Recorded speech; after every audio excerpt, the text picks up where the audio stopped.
Hotel speech tree సర్కిల్లో Indo-American press club Atlanta చాప్టర్ను ఘనంగా inaugurate చేశారు.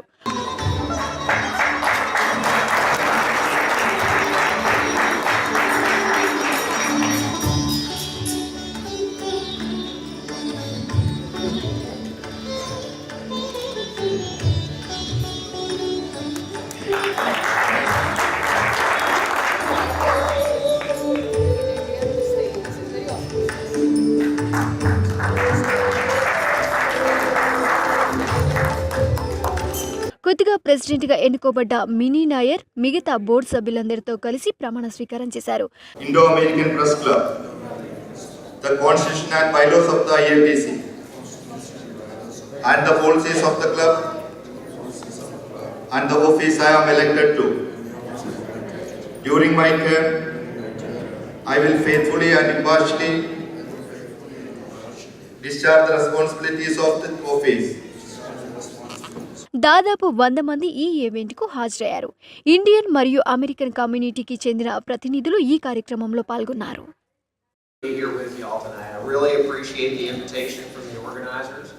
Very flattering to have the opportunity to come here and speak with this grand organization. Certainly very much appreciate that opportunity. As you heard, I'm a Superior Court Judge. I've been Chief Judge here in Gwinnett County for a little while. And as some of you may know, there have been a couple of high-profile cases that I've recently had something to do with. And the debate rages in the courthouse about what the proper role of the press is, whether the press's access to certain high-profile cases and certain subject matters should be restricted in some way. For me, a local politician who knows nothing about journalism, except for how I may be portrayed by journalists, to come and speak to a room full of journalists, what would I speak about? What can I possibly say that would interest or benefit a room full of journalists of the Indo-American Press Club? I thought I would start with a simple review for you. So, I'm happy that IAPC, you abbreviate it as, from the Indo-American Press Club, it's IAPC. It started its operations in 2013. More or less during the same time we as consulate came into existence. Because we came here in 2011, but the building and everything, it took time. And full-fledged our consular operations started in 2013. So you and we are growing together.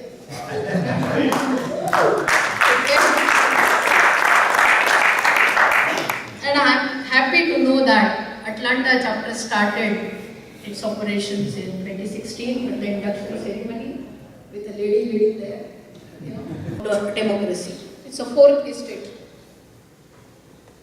You have already heard that any Republican democratic system, we have to have a parliament, we have to have bureaucracy that deals with administration, we have to have judiciary. Already you have heard perspective from our honorable judge here, you have heard perspective from the honorable elected mayor from here. So the parliamentarians, the judiciary and the bureaucrat, I am here a bureaucrat. So, and I am at function where the press is the fourth estate. So why we call for fourth estate? Because press is so powerful. It reaches to the every nook and corner of the state. It plays a pivotal role in analyzing the thinking process of millions and millions of people. So it's a cornerstone for the democracy. Let's say if there is a bill which is passed by government, if there is an act, then in-depth study of that bill or act is done by press. Whatever positive, whatever negatives we have, what are the pros, what are the cons, that is done by press and it is put in front of people. So long time ago, really functioning well, we have very strong administrative setup. Bureaucrats like us, no matter what, which party is there, we function with the set objectives. Then we have a very independent judiciary. We have Supreme Courts, we have High Court, we have District Courts. And that functions very well. Even the public can go against government to the court and then they give a partial judgment. and we have robust cost you at least more than $5. But annual subscription cost in India will be only Indian rupees on an average 500 rupees. So it comes to $6 or something. So the annual compares with the one-day Sunday. And then we have TV industry. We have 800 TV channels. And we have more than 200 million households who are watching TV and more than 60,000 cable operators. Even the cable operators, the annual, the monthly subscription rate is only $3 to $4 per month. In US or Europe, it's $60 on an average per month. So it's very cost effective in India. And you will be surprised when we have Indian Premier League. It's something like Super Bowl. What we have, 345 million people were watching in the first 15 days.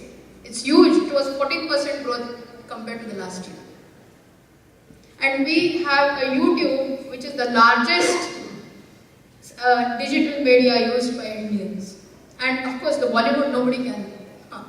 So Bollywood, we are the third largest film industry. We are producing more than 1900 movies. And our tickets sold are 3 to 4 billion tickets last year. So it's a huge industry. M&A industry is a very huge industry. In this 2018, it was almost 22-24 billion. But it is in 2021, we anticipate that it will grow to 34 billion. So it's a very booming industry, going very, very fast there. So what are the recent trends that are emerging as far as India is concerned? Yes, the mass content has shifted to the specific content. The consumer consumption is something different. And even though we do have newspapers, the online content is increasing. So the usual in-depth analysis of the media is shifting to the tailor-made online content. And it's because of this digital revolution. Indian students also here. So all of them are contributing very, very positively to the United States and also to India. Correlates with multi-religious, multilingual, multi-ethnic, all will be taken into account when you are doing the reporting.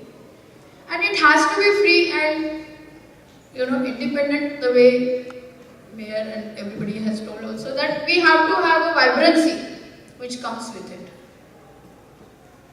And the preamble which I have seen about your IAPC, it's really exhaustive.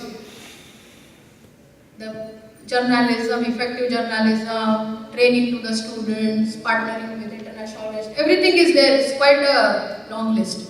But what attracted my attention was marketing, facilitation of marketing efforts with public and private organizations, including government of US and India. That's very important for me. Because you are our vital bridge builder. If you want to really do a nice analysis of how India and US relations are coming, I'll give you an example. Let's say we have STEM graduates. India is the birthplace of sending highest STEM graduates to US. So we have people who are scientists, who are academics, who are doctors, who are engineers. And they are contributing to the social and economic growth of this country. And also some of them are returning back. So the brain drain is becoming brain gain for India. So how we can quantify it, how we can make it into the monetization aspect of it. Maybe you can do the research on that. I was just talking with Mr. Reddy also that what AJC is doing, the Atlanta Journal of Constitution. If you can think about something like what they are doing, that will really have India-US win-win. I am very delighted to be present here today at the induction ceremony of IAPC at Atlanta. My heartiest congratulations to all members who have been inducted here today. For us, the free, independent and vibrant media is very, very important, and I am really impressed with the IAPC's work and their exhaustive preamble. Even if they brainstorm and do some thinking of becoming a vital bridge building between India and US, that will be really excellent. If they can do some brainstorming in this regard, we will really appreciate. Thank you so much. Long time back, I'm sure Judge Hutchinson knows this. When Walter Cronkite was reporting the demise of the assassination of Kennedy, he got tears in his eyes. That came back in 2016. Our TV anchors were crying because then they had to report the election of Trump as president. So that was the change we had. So these people are getting emotional when the Americans elect a president whom the media doesn't like. It is not the media whether you like or not. It is the people who are making the choices. The community and especially from behalf of the Gandhi Foundation. I would also like to compliment the media people, media folks here who are present, and to name some, TV Asia, Meena Raj, Josna, and some others here. They've done a phenomenal job over the years, and on many occasions I've had an opportunity to share.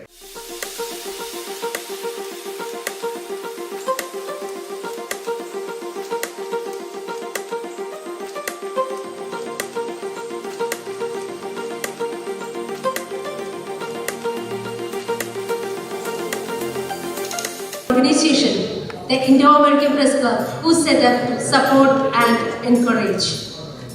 We live in very exciting as well as challenging times. Digitalization and social media has very quickly changed the face of journalism in ways that we could not have comprehended before actually happened.